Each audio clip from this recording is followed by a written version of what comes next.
Hi, my name's Tom Saunders. I'm the managing partner here at Winthrop Partners. I grew up in Tewksbury, Massachusetts, which is about 20 miles northwest of Boston. I actually grew up on at a mental hospital. My father ran the hospital, and so it had a huge farm, and we lived in a farmhouse there. But I saw all different walks of life, as you might imagine. From there, I went to school in North Andover, Mass, at a school called Brooks School. And from there, went to the University of Chicago.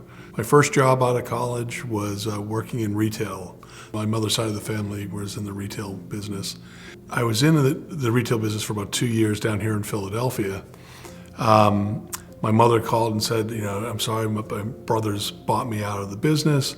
You're going to have to find a new job. She thought I was going to be disappointed. I was elated. And I wanted to work in banking, so I worked at what's now J.P. Morgan, but was Chemical Bank at the time.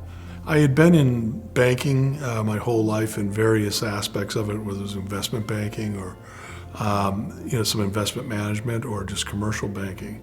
I enjoyed all of that, but I didn't enjoy the multiple layers of management that were above me all the time, telling me to do this or do that, not always for the client's benefit and not always the way I thought was the right way to handle a situation.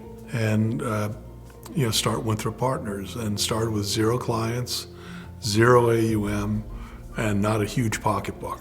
I think, it's always the client comes first. That's the first value you have. You don't want your clients to have to earn their money twice.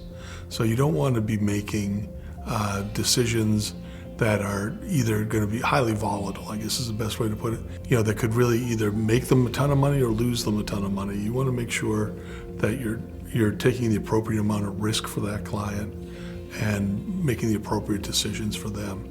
I think that if you have a good, solid relationship and the people understand what you're saying and trust what you're saying, whatever their goals are, as long as you're achieving those goals and they see that you're achieving those goals, the market's a fickle place. You want to make sure you're achieving the goals and that they have trust in you, that you're helping them do it in a way that's really benefiting them.